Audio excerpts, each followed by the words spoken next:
வணக்கம். நான் யோகா ஆசிரியர் கவிதா ஓம்குமார்.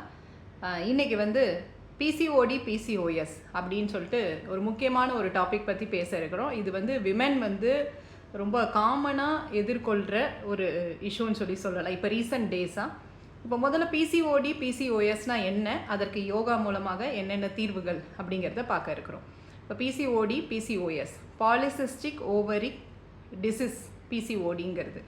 இது வந்து என்னென்னா, நம்ம யூட்ரஸில் அந்த எக்கு வந்து ப்ரொடியூஸ் ஆகும் இல்லையா, கருமுட்டைகள், அது இம்மெச்சூர்டு எக் நிறைய ப்ரொடியூஸ் ஆகி அது ஒரு சிஸ்ட் மாதிரி ஃபார்ம் ஆகுது, ஒரு கட்டி மாதிரி அது ஃபார்ம் ஆகிறது தான் வந்து பிசிஓடி அப்படின்னு சொல்கிறோம் நம்ம. இப்போ இந்த பிசிஓடி அப்படிங்கிறது அதை விடவும் இன்னும் கொஞ்சம் அட்வான்ஸ் ஸ்டேஜ் தான் வந்து பிசிஓஎஸ், பாலிசிஸ்டிக் ஓவரி சிண்ட்ரோம் அப்படின்னு சொல்கிறோம். இது வந்து எதனாலனா, இது வந்து ஒரு எண்டோக்ரைன் டிஸார்டர் அப்படின்னு சொல்லலாம். ஹார்மோனல் இம்பேலன்ஸ்னால இந்த பிரச்சனை வந்து வருது. இது வந்து மெட்டபாலிக் இஷ்யூஸ்னாலையும் இது வந்து உருவாகுது அப்படின்னு சொல்லலாம். ஸோ இதெல்லாம் தான் இதோடைய எண்டோக்ரைன்ஸ், நாளமில்லா சுரப்பிகளில் அந்த ஹார்மோனல் இம்பேலன்சஸ் நடக்கிறதுனால இந்த இஷ்யூஸ் வந்து இந்த பிசிஓஎஸ் அப்படிங்கிறது உருவாகுது அப்படின்னு தெரிஞ்சுக்கலாம். சரி, இதற்கான முக்கிய காரணிகள் என்னென்ன அப்படின்னு பார்த்தோம்னா, மெயினாக வந்து லைஃப் ஸ்டைல் தான். இப்போ முதல்ல பார்த்தது சயின்ஸ் படி பார்த்தோம் அப்படின்னா என்னன்னு சொல்லிட்டு. இப்போ இதற்கான முக்கிய காரணங்கள், இப்போ நிறைய விமன் வந்து இதை ஃபேஸ் பண்ணிகிட்டு இருக்காங்க. அதனால் ப்ரெக்னென்சி வந்து டிலே ஆகுது அவங்களுக்கு.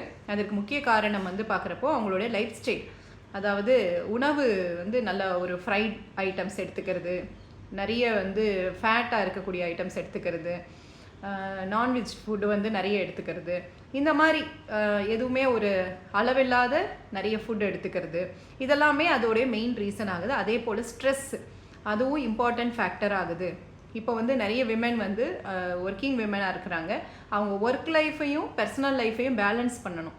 அப்படி பேலன்ஸ் பண்ண முடியலைன்னா இது வந்து ஒரு பெரிய ஸ்ட்ரெஸ்ஸாக மாறி அவங்களுக்கு வந்து இது பிசிஓடி பிசிஓஎஸ் அது வரதற்கான காரணமாகவும் மாறுது. ஏன்னா இது வந்து கிளான்ஸ் தொடர்புடையதாக இருக்கிறதுனால மெயினாக பிசிஓஎஸ்ங்கிற கண்டிஷன் அவங்களுக்கு வரதற்கான வாய்ப்புகள் உண்டு. ஸோ இதை அவாய்ட் பண்ணுறதுக்கு நம்ம என்னென்ன மாதிரியான ஆசனங்கள் பண்ணலாம் அப்படின்னு பார்த்தோம்னா, மெயினாக ஃபஸ்ட்டு வந்து பிசிஓடி பிசிஓஎஸ் இருக்கிறவங்க வந்து நிறைய வந்து நல்லா சூரிய நமஸ்காரம் ரெகுலராக பண்ணுறது ரொம்ப இம்பார்ட்டன்ட். சரிங்களா?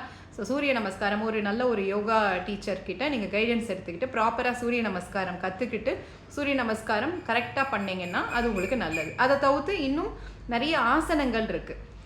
ஸோ அதே மாதிரி அது வந்து என்னென்ன ஆசனங்கள்னு பார்த்தோம்னா, அதாவது தனுராசனா, புஜங்காசனா, இந்த மாதிரியான ஆசனங்களும் அதற்கு ஹெல்ப்ஃபுல்லாக இருக்கும்.